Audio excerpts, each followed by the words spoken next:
کے حوالے سے اس مسئلہ عرض کرتے ہیں.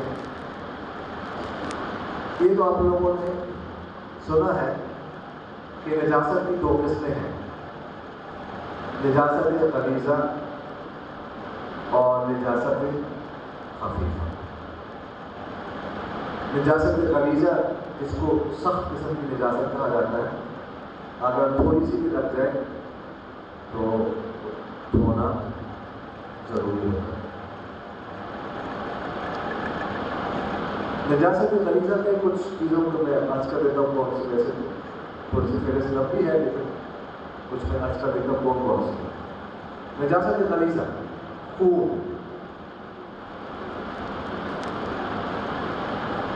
پخانہ انسان کا، پیشاب، پخانہ پڑے گا چھوٹے گا، پیشاب پڑے گا چھوٹے گا، بچی ہو بچہ.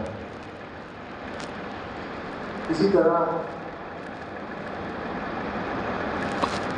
خچر ہے، گدھا ہے، اس طرح گائے بھینس کا گوبر، اسی طرح مرغابی، مرغی اور بطخ کی پیل،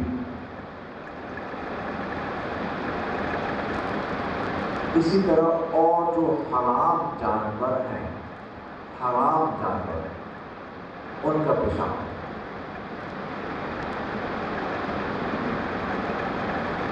یہ نجاست غلیظہ ہے. اچھا، مرغابی، مرغے اور بطخ کے علاوہ جو اور حلال پرندے ہیں، چڑیا ہے، کبوتر ہے وغیرہ ذالک، ان کی بھی حلال ہے. پریشان ہونے کی ضرورت نہیں. اگر اوپر سے کوئی چڑیا گزر جائے، کبوتر گزر جائے، بلند کر جائے، ویسے جو دھونے تو اچھی بات ہے، لیکن اگر نماز کا وقت ہے تو دھونے کی کوئی ضرورت نہیں. نماز پڑھ پاک. اسی طرح مچھلی ہے، مچھلی کا خون پاک. اس طرح مکھی ہے، مچھر ہے، اس کا خون بھی پاک ہے. آج کل کے مچھر بھی بڑے بڑے ہوتے ہیں، اگر 2-3 مچھر آپ کو مار دیے ہیں کپڑوں پر تو ہو سکتا ہے کہ ہتھیلی کے برابر خون پھیل جائے کپڑوں پر، کوئی غرض نہیں. اس کی وجہ سے بدبو بھی نہیں ہوتی تو دھونے کی ضرورت نہیں. تو پاک.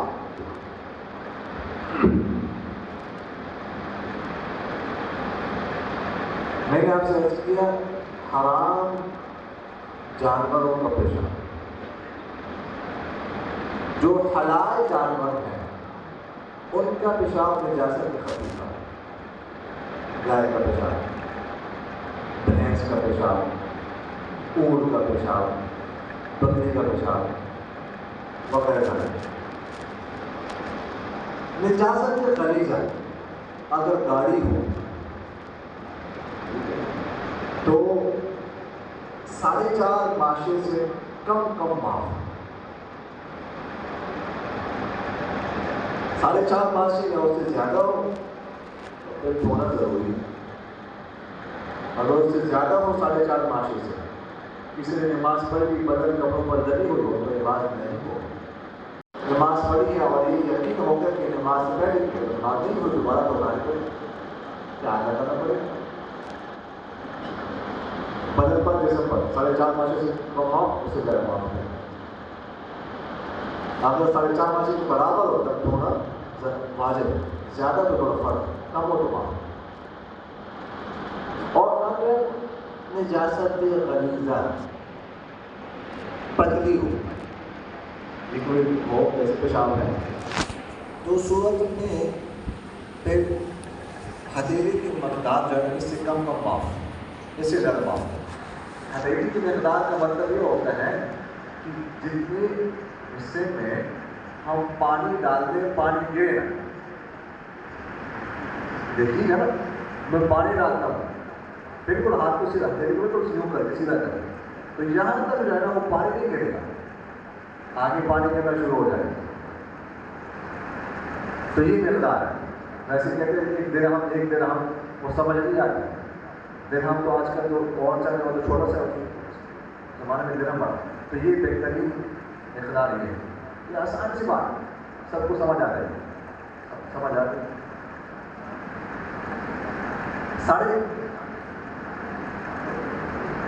وزن تو 4.5 ماشی ہی ہے.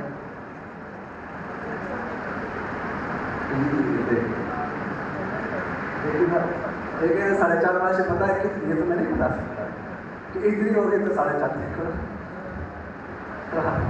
وہ تو واللہ اگر کچھ آئیڈیا بتائے 4.5 ماشی کتنی ہو سکتی. واللہ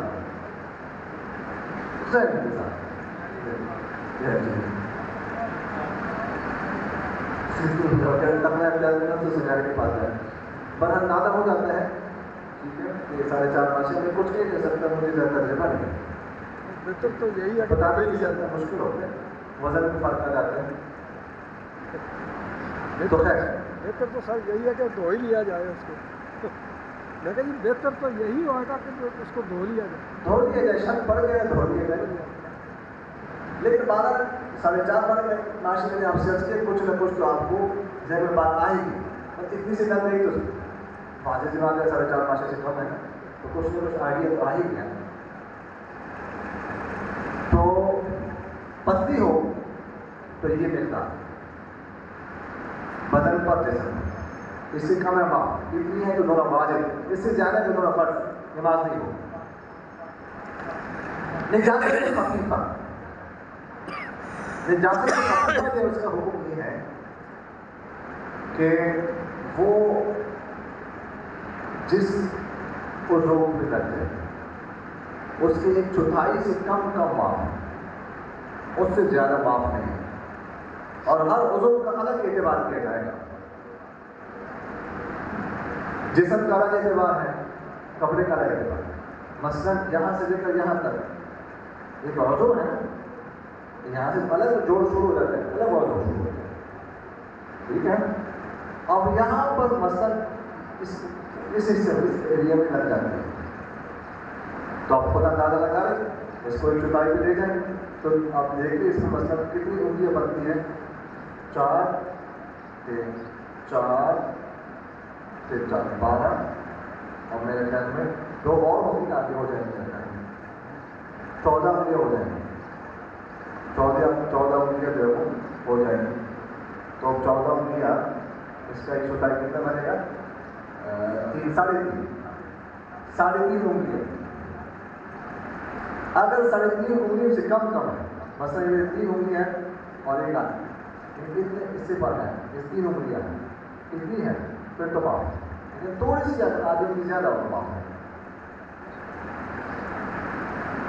اسی طرح یہاں لگ جائے گا تو یہاں تک ایک عضو ہے. ایک الگ عضو ہے. پنڈلی پر ٹانگ میں لگ جائے گا تو یہاں سے لے کر یہاں تک یہ گھٹنے سے نیچے تک الگ عضو ہے. ران الگ عضو ہے. اچھا یہ جو میں نے جسم کی بات آپ سے عرض کیا کپڑے کو لگ جائے تو یہ آستین ہے. یہاں اس سے پھر الگ شمار کریں گے. حصہ الگ ایسا ہو گیا نا. اس طرح شلوار کا الگ ہوگا. قمیص کا الگ ہوگا. تو 1/4 سے کم معاف ہے. اس سے زیادہ معاف نہیں. دھونا پڑے. ہاں مسئلہ آج کر رہا ہوں. ایسے سوالات نوٹ کرتے جائیں وہ پھر بعد میں جواب دیں گے. سیشن کرتے ہیں. منی لگ جائے کپڑے کو. اختلاف ہو جائے تو اگر تو وہ تازہ ہے تر ہے خشک نہیں ہوئی تو دھو لے. اور اگر خشک ہو گئی تو کھرچنے سے کپڑا پاک ہو جائے. گاڑی کی اجازت لگ گئی تو دھونے کوشش کریں دھبا اتر جائے. لیکن اگر آپ نے نجاست کو دھویا نجاست ختم ہو گئی لیکن دھبا نہیں جا رہا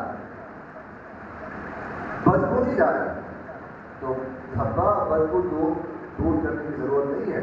نجاست ختم ہو گئی. کپڑا پاک ہو گیا. اگرچہ بدبو موجود ہو اگرچہ دھبا موجود ہو، اور یہ میں آپ سے عرض کر رہا ہوں کہ جو دھونے کی بات ہے نا، یہ سادے پانی سے دھونے کی بات ہے، صرف سے صابن سے دھونے کی بات نہیں ہے. لہٰذا آپ کو صابن استعمال کرنے کی ضرورت نہیں ہے، آپ کو صرف استعمال کرنے کی ضرورت نہیں. اور اگر پتلی نجاست ہے، جیسے میں نے آپ سے عرض کیا پیشاب وغیرہ ہے، تو پھر اس کی حکم یہ ہے کہ ایک دفعہ دھونے کی آپ دھو کر آپ نچوڑ دیں اچھی طرح، دوبارہ دھو کر نچوڑ، تیسری بار دھو کر نچوڑ. بس اب یہ کپڑا جو ہے وہ آپ کا پاک ہو گیا. جسم ہے تو جسم کو تو چھوڑ نہیں سکتے، اس پر آپ پانی پڑھائیں. تو یہ جیسے میں نے آپ سے عرض کیا کہ ہم جو نجاست کو دھونے کی بات کر رہے ہیں، ہم سادے پانی سے اور ہاتھ سے مشین پہ ڈال کر، سرف ڈال کر یا صابن ڈال کر اس کا انسان کو پتہ نہیں. بعض لوگوں کو وہم ہو جاتا ہے بہت زیادہ، لیکن اگر پیشاب کی چیز پڑتے اور اتنی باریک روک ہوتی ہے تو کوئی حرج نہیں، نظر نہیں آ رہی. اور خاص کر جب میں نے آپ سے عرض کیا اگر نظر آ بھی رہی ہو اور اس سے کم ہے، ہتھیلی کی مقدار سے کم ہے، تو ایسی نماز پڑھنا چاہیے. اور یہ بھی نہیں کہ اپنی دھونے کے تقویٰ کے خلاف ہے. یہ بات لوگ وہمی ہوتے ہیں اور پھر وہاں پہ بڑھتے چلے جاتے ہیں، آگے بڑھتے چلے جاتے ہیں. تو اس لیے وہاں جو ہے وہ نہیں کرنا چاہیے. اگر مختلف ہو نجاست غلیظہ مختلف جگہوں پہ لگے، ان کو جمع کر کے اگر تو ہتھیلی کی مقدار سے زیادہ ہو تب وہ دھونا ضروری، اس سے کم ہو. مختلف جگہوں پر لگے گی، ہتھیلی کی مقدار سے زیادہ ہے، 2-3 جگہوں کا آپ کو ادھر کا آپ کو وہ جگہ دھو لیں، باقی جگہ کا آپ کو ادھر نہیں ہے، لیکن 2-3 جگہوں سے آپ نے نجاست دھو لی تو وہی ہتھیلی کی مقدار سے کم رہے گی، تو بس مزید دھونے کی ضرورت نہیں. نجاست غلیظہ اس پانی میں پڑ جائے، وہ پانی بھی نجس سے غلیظ ہو جاتا ہے، اور نجاست خفیفہ جس پانی میں پڑ جائے وہ پانی بھی نجس سے خفیف ہو جاتا ہے. اب اگر تیل میں نجاست غلیظہ پڑ جائے تو جیسے میں نے آپ سے عرض کیا تیل بھی وجہ سے غلیظ بن جائے. اب تیل کپڑے کو لگ جائے، تیل لگ جائے. اب آپ کو پتہ ہے کہ تیل جو ہوتا ہے وہ پھیلتا ہے آہستہ آہستہ، تو جب تک وہ ہتھیلی کی مقدار سے زیادہ نہیں پھیلا تب تک اس کو دھونے کی ضرورت نہیں. البتہ کل آج لگے کل وہ ہتھیلی کی مقدار سے زیادہ پھیل جائے تب دھونا ضروری ہوگا. اگر نماز پڑھیں گے تو نماز جس طرح پانی سے آپ نجاست کو دور کر سکتے ہیں، اس طرح کوئی اور مائع چیز ہے لیکن اس چیز سے بھی دور کر سکتے ہیں. سرکہ ہے اس سے دور کر سکتے ہیں، ایک گلاب ہے اس سے دور کر سکتے ہیں، دھو سکتے ہیں، لیکن دودھ سے نہیں، گھی سے نہیں، تیل سے نہیں.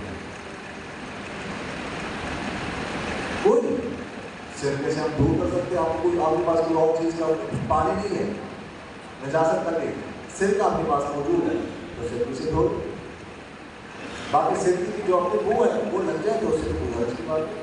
بو تو اس کی بھی میں نے آپ سے عرض کیا اس کو بھی دور کرنا ضروری ہے جو نجاست کی بدبو ہے، تو سرکے سے بھی دھو سکتے ہیں، جیسے گلاب سے بھی دھو سکتے ہیں. تو یہ مختصراً میں نے آپ سے عرض کیا نجاست غلیظہ اور نجاست خفیفہ اور نجاست غلیظہ کا کیا حکم ہے اور نجاست.